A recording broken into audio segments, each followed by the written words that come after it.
What kind of parents walk away from their own child just because she doesn't fit their picture-perfect world? Before we begin, make sure you subscribe and stay with this story until the very end, because what happens years later will challenge everything you think you know about love, pride, and revenge in America today. In a quiet, gated community just outside of New York City, where marble fountains glittered in manicured lawns and luxury cars lined circular driveways, Jonathan and Evelyn Carrington were known as the golden couple of high society. Jonathan was a self-made investment mogul who had built Carrington Capital into a powerhouse firm rivaling Wall Street giants, and Evelyn, a former fashion icon who had once graced the runways during New York Fashion Week, had turned her attention to charity galas and magazine covers. When their only child, Arabella, was born, the city's elite sent flowers, designer cribs, and silver rattles engraved with her initials. From the start, Arabella was breathtakingly beautiful: porcelain skin, enormous glassy blue eyes framed by thick lashes, and silky platinum hair that curled perfectly at the ends. Nurses would whisper that she looked like a living doll, too perfect, too delicate. At first, Evelyn adored the attention, dressing her infant in custom lace dresses and posing her for photographers who snapped spreads for society columns. But as Arabella grew, something unsettled her parents. She remained eerily quiet, moving with slow, deliberate grace, speaking in soft, measured tones that made strangers stare. At 5 years old, she would sit for hours arranging her toys in symmetrical rows, her expression distant, as if studying a world no one else could see. Doctors reassured the Carringtons that their daughter was healthy, simply introverted, perhaps gifted. Yet Jonathan saw weakness where there was uniqueness.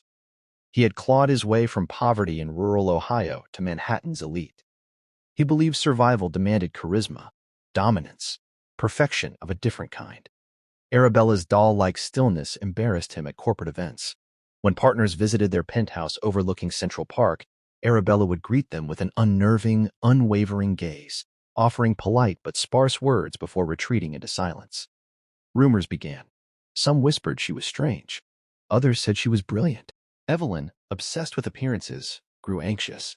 She enrolled Arabella in elite academies, hired speech coaches, etiquette trainers, even child psychologists, determined to sculpt her into a vibrant social butterfly. But Arabella remained herself, quiet, observant, unsettlingly composed. By the time she turned 8, headlines and gossip blogs subtly mocked the Carrington doll child. At a charity auction, when a photographer asked Arabella to smile wider, she responded calmly, "Why must happiness always show teeth?" The comment went viral. Jonathan was furious. That night, in a cold exchange behind closed doors, he accused Evelyn of coddling the girl, of allowing weakness to stain their empire. Evelyn, torn between maternal instinct and social terror, began to distance herself. She stopped tucking Arabella in at night. She canceled mother-daughter outings. Jonathan moved her to a boarding school upstate under the guise of specialized education. But the separation did not cure their embarrassment. It amplified it. Reports from teachers described Arabella as exceptionally intelligent, mastering mathematics and literature years ahead of peers, yet socially detached. She wrote essays dissecting human behavior with chilling precision. At 10 years old, she submitted a paper comparing corporate ambition to predatory ecosystems, unknowingly mirroring her father's world. Instead of pride, Jonathan felt exposed. The final fracture came during a televised benefit hosted in collaboration with executives who admired figures like Elon Musk and prided themselves on innovation and bold personalities. Arabella, invited to stand beside her parents on stage, stared into the cameras and said in her calm, doll-like voice, "Sometimes parents love reflections of themselves more than their children." Silence blanketed the ballroom. The clip exploded online. Investors questioned Jonathan's image. Evelyn wept behind closed doors. And in a decision that would haunt them for decades, they signed guardianship papers transferring custody to a distant relative in the Midwest, quietly erasing Arabella from their lives. Official statements claimed she needed specialized care abroad. In truth, they abandoned her. The relative, Aunt Miriam, lived in a modest house in rural Kansas. She was kind but overwhelmed, working double shifts at a diner. Arabella, now stripped of luxury, adapted with eerie calm. She studied relentlessly in the small bedroom with peeling wallpaper, devouring books about finance, psychology, technology. She learned that power did not require noise. She observed the diner's customers, memorizing their habits, understanding patterns of desire and regret. By 15, She had built online algorithms predicting consumer trends, selling insights anonymously to small startups. She never used her real name. She was no longer the Carrington doll. She became a ghost in the machine. Meanwhile, in Manhattan, the Carrington empire soared. Jonathan's firm expanded into global markets. Evelyn curated art collections, appearing on panels discussing philanthropy. They rarely spoke of Arabella. If asked, they would say she was traveling. Years passed.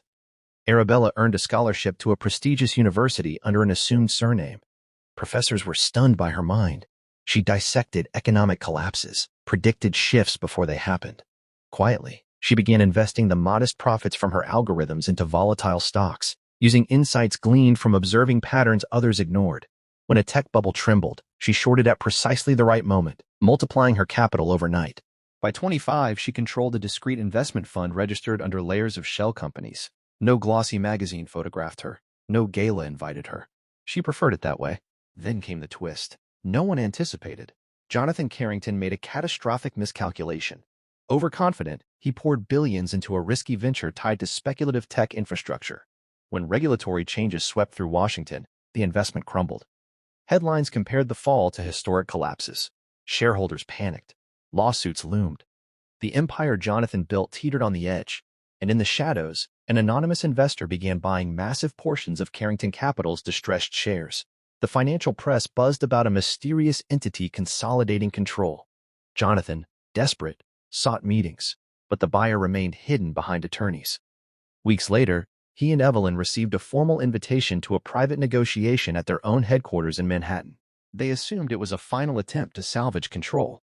When they entered the glass-walled boardroom overlooking Central Park, they found a single woman seated at the head of the table, poised, elegant, her platinum hair falling in perfect waves, her porcelain skin luminous against a tailored ivory suit. For a suspended heartbeat, they did not recognize her. Then she lifted her eyes, those vast, glassy blue eyes unchanged by time. Arabella, the daughter they had erased. Silence crushed the room. Jonathan's face drained of color. Evelyn's hands trembled. Arabella spoke first, her voice still soft, still measured, but now edged with authority. "You taught me that image is everything," she said. "You taught me that weakness has no place in your world." She slid documents across the table. Through strategic acquisitions, she now held controlling interest in Carrington Capital. She did not shout. She did not accuse. She simply revealed. The shocking visit was not fueled by childish revenge, but by calculated reclamation. She outlined her terms. Jonathan would step down immediately. Evelyn's charitable foundation would be restructured to fund mental health initiatives for children ostracized for being different. The Carrington name would remain, but under her leadership. Jonathan, cornered, attempted to negotiate, to assert paternal authority.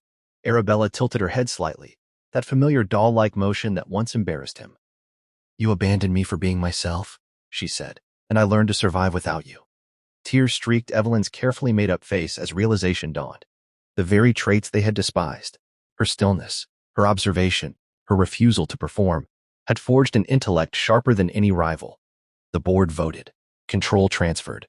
News outlets erupted with the story of the mysterious investor revealed as the estranged daughter. Commentators framed it as poetic justice, but the deeper twist unfolded privately. Weeks after taking over, Arabella visited the modest grave of Aunt Miriam in Kansas, placing fresh lilies and whispering gratitude to the only adult who had offered unconditional presence. She established scholarships in Miriam's name. Back in New York, she transformed the corporate culture her father built, prioritizing ethics over ego. Employees once terrified of Jonathan's temper found quiet respect in her leadership. One evening, as twilight bathed Central Park in gold, Jonathan requested a meeting, not as CEO, but as a father. In her office, he seemed smaller, the arrogance stripped away. He confessed fear had driven his cruelty, fear that a child who did not mirror his ambition would expose his fragile climb from poverty. Arabella listened without interruption. "Finally," she said, "I did not come back to destroy you. I came back to show you that being different was never the flaw." She offered him a role, advisor, conditional on humility and accountability. It was not forgiveness wrapped in sentimentality. It was structured redemption.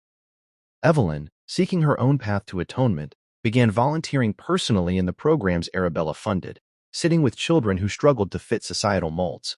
Years later, at a conference in Manhattan, attended by innovators compared to Elon Musk and philanthropists across the nation, Arabella delivered a keynote speech. Cameras flashed, but she did not perform. She spoke calmly about the power of observation, about how silence can be strength, about how abandonment can either shatter a spirit or sharpen it. I was once called a doll, she concluded. But dolls do not build empires, people do. The audience rose in thunderous applause. Across the hall, Jonathan and Evelyn stood too, not as architects of her success, but as witnesses to it. The shocking visit that had begun as a corporate takeover had evolved into a reckoning, a transformation of legacy. And somewhere in the city that once whispered about the strange Carrington child, a new story replaced the old gossip. Not of a girl abandoned for being like a doll, but of a woman who turned rejection into power and walked back into the world that discarded her, not to beg for love, but to redefine it on her own unshakable terms.